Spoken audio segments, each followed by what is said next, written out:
Stephanie received her MFA from Stanford and her BFA from the San Francisco Art Institute.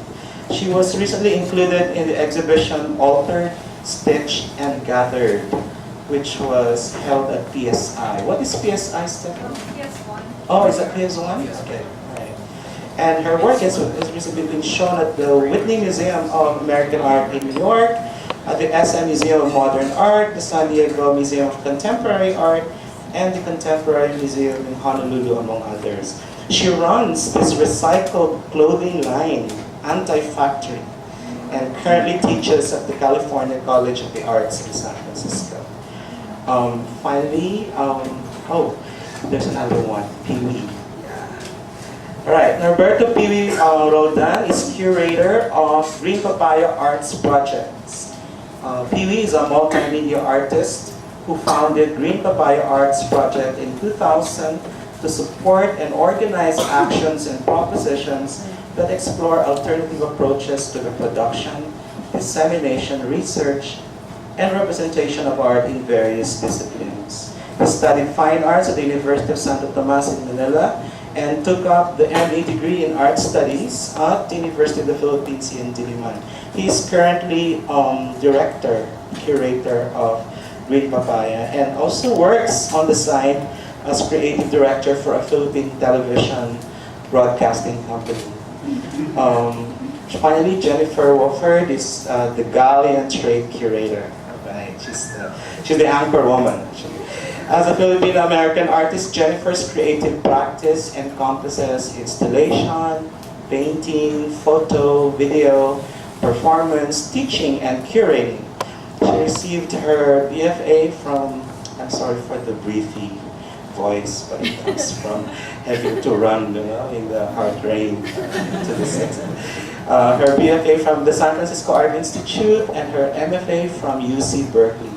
She has exhibited at the Berkeley Art Museum, Richmond Art Center, Southern Exposure, and Kearny Street Workshop, and also at the Nora Eccles Harrison Museum in Salt Lake. Internationally in the Philippines and also in the Gallery Blanche in France. She has held artists' residences at the Living Room in the Philippines, Skidmore College in New York, and the Chateau de la Nopole in France. So, friends and fellow Athenians, let's welcome our guests and Dr. Burns to orient us.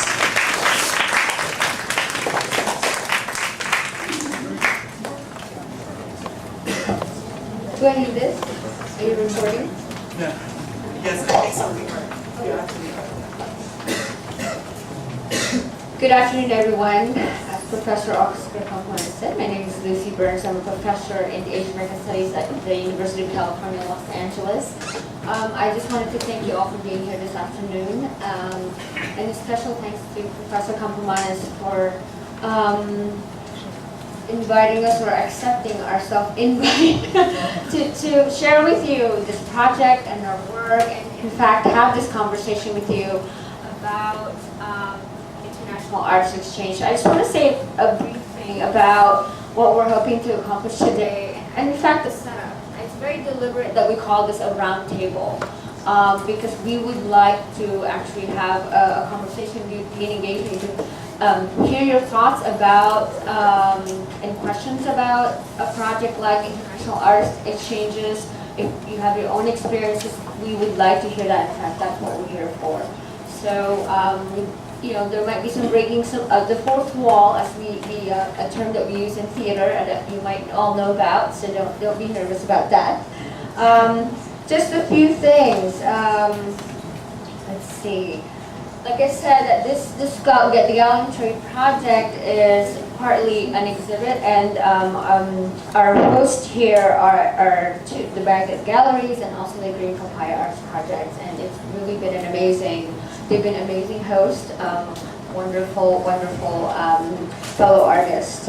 But the other component of this is also these roundtables, because as part of the conceptualization of this project, it was really important for us to engage with the place that we're at and the artists and the people who appreciate the art from the place that we're visiting.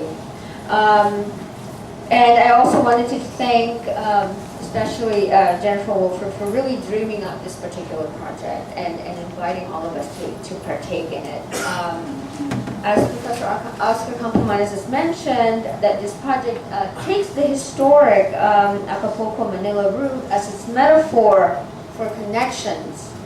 And that this exhibition seeks to create new routes of cultural exchange along old routes of commerce and trade.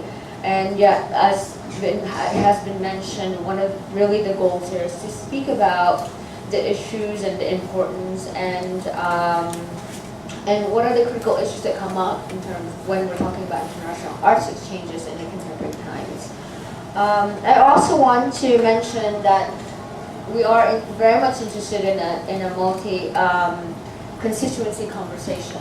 So we have scholars here, academics, artists, curators, organizers, all sorts of, that's really, and we also had a roundtable session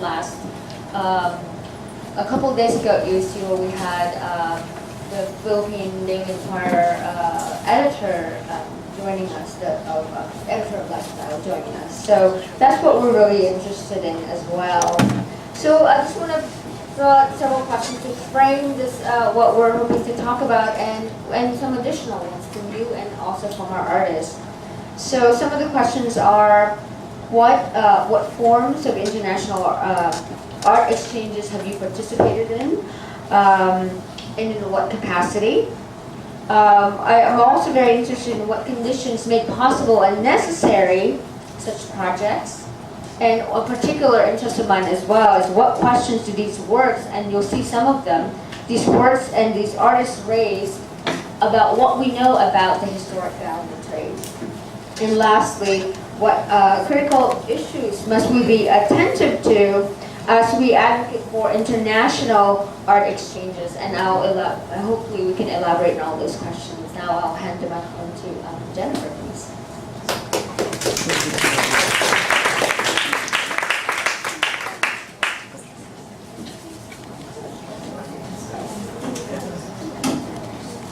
I think I'll just walk right back over here again now.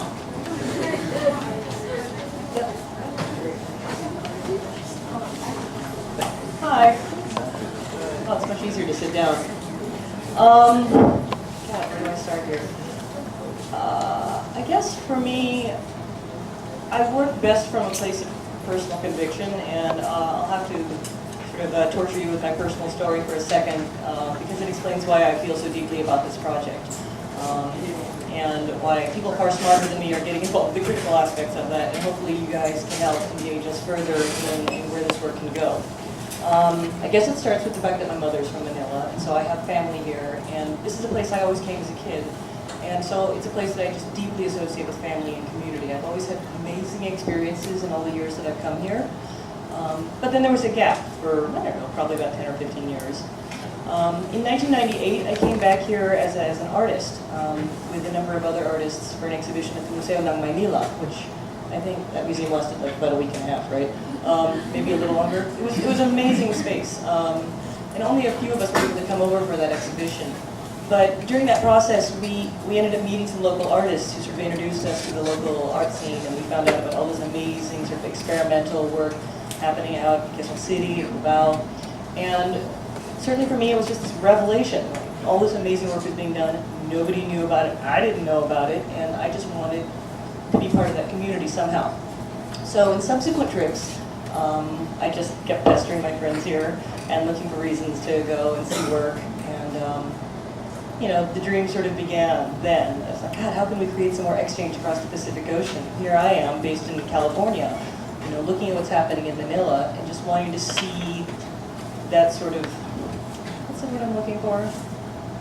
I just think when you have some sort of creative friction too, friction between, you know, different cultures, there's other ways of looking at making things. And I think something amazing happens out of that hybridity.